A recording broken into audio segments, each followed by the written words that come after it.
Hello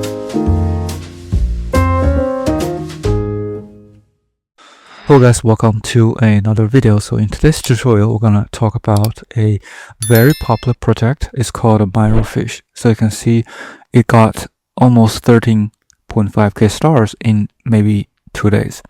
So what this project is about is a simple and universal swarm intelligence engine. So it can predicting anything. So still, what does that mean? So if you look at the MiroFish description, so actually I translated everything from Chinese to English, so you can see what this project does. It is a next generation AI prediction engine. So by extracting seed information from the real world, it automatically constructs a high fidelity parallel digital world. So in this space, thousands of intelligent agents, each with independent personalities, long-term memory, and behavioral logic, freely interact with and evolve socially. So you can dynamically inject variables from a God's eye view to precisely deduce future trajectories, allowing the future to be rehearsed in a digital sandbox, which is crazy. So without further ado, let's get started. So if you go to their GitHub repo, there's a documentation to show how this works. They also have a demo on their website. So just go to this GitHub page. So they have a demo on their website. Just click on try live demo. So you should be able to see this page. So this is actually not a working version, but also like a demo version. So if you try out this demo, you should be able to see how this works. So let's just click upload. So you can actually upload a report. They already uploaded some of the report, like a sample report. So you can just click try now. So this actually is called try now. So just click try now. So you can see this is actually start with a seed. So the seed event, which is from the document, then you can see the environment start changing. So it builds different scenarios based on different factors, what's going on with the world. So it's basically a digital world with different variables. And as you can see from their description here, so which means it is like a rehearsal of a digital sandbox. So it's a God's eye view which precisely deduces future trajectories based on the seed. So how cool is that? So you can see there's a GraphRAG construction, and it constructed about 132 real node and 222 edges. And it says the construction is completed. So there are simulations completed. So there's another manual says go to the environment construction. So you can see there's more process going on here, which is very interesting. So there's a construction for the simulations, the configuration for the agents, algorithms, and also like the LLMs configurations. So yeah, so you can see different steps, how this thing evolve over time, which is super crazy. So, and there is a graph is going on. So you can see we're from a very small graph, it becomes super big. It's based on the involvement of the events. So very, very cool project. And so later in this video, I'm going to show you how to build this step by step. So the documentation is a little bit inaccurate. So if you look at the README here, it's a little bit inaccurate, but I'll show you guys how to do that step by step, how to set everything up on Kaggle. So hopefully you're going to enjoy it and try this out by yourself. So let's go to the Kaggle notebook. So first, you have to upgrade Node. If you have a lower version of the Node, you do have to upgrade it. So in the Kaggle notebooks, just do an upgrade. And then if you want to try OIlama, just do OIlama. If you want to try OIlama.com, you might have to build a different one OpenAI compatible endpoint. You can try OIlama locally, so which is probably the most convenient way.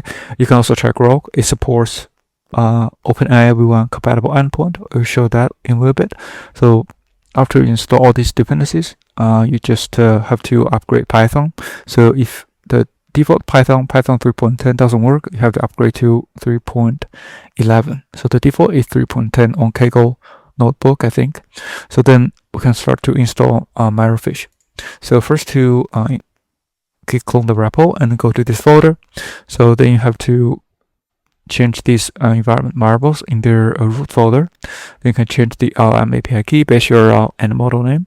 So in this case, we use OIlama. You can try GraphRAG or any other OpenAI compatible endpoints. And then you have to add your ZEP API key. So ZEP is basically a different product, which is a graph generation product that you see in here. So this graph is generated by ZEP. So that's why you have to have the API key for that.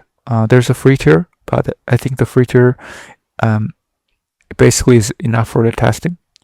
Then you have to also configure the front-end environment. So this is not mentioned in the README. So this is needed if you want to set everything up on Kaggle or any production environment. Local host might be fine, but if you are on a Kaggle or notebook or production VPS, then you do need to set up the front-end.env environment. So this case, we actually spin up a Gradle Live instance. So you can see the White API base URL is using this production URL. So this production URL, you have to generate it first. It's actually right down at the bottom of this notebook. So this actually demonstrated a lot in this channel. Feel free to check out. There's a link in the description, so feel free to check that out. How to set up Gradle terminal, so which is probably the most convenient way to set up a public terminal.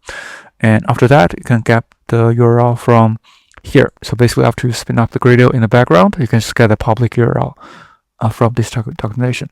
So you have to update the previous tutorials a little bit. So make sure you write the output public URL to a public folder you can access. So that's it. So after you get the public URL, you have to update it in the configuration. So as you can see earlier, which is in this section, so the frontend.environment file. Then after that, you have to build the frontend, run a apm run setup. This will set up all the dependencies, and then go to the frontend, do a production build. So this will speed up the performance. So it basically loads the page a lot faster. After that, you have to build the backend. So go to the backend folder and do a pip install. And do not use this UV sync. I think there's issues with the environment on notebook. So just use the pip install requirements. That's it. So that's the good way to try it out. And then you can start running the backend in the backend. So just follow this prompt to run that. You can see the backend is running on the 5001, and also start to running the front end. So you have to update the allowed host to allow Gradle, and also to make sure the API also targeting the production URL that we generated. And after that, make sure you go to front end and spin up the front end, which is the white preview. So this is basically white production. So you can run the white preview, and also make sure run in the backend. You can see the URL is spin up to port on 4173. So that should be it. Then you have to install Nginx to route all the public traffic to the front end, which is the localhost 1473, and the backend is 5001. So that's it. So this is how you actually set up the MiroFish on Kaggle notebooks. So, and you can try it out. So we have already set everything up. You can see everything is set up on this public URL. So, and hopefully it is helpful. And after you set it up, then just upload the document from here. That's it. So thank you so much for watching the video, and hopefully this is helpful. If you do like it, please subscribe, like, or comment if you have any questions. Thank you so much for supporting the channel, and see you in the next one.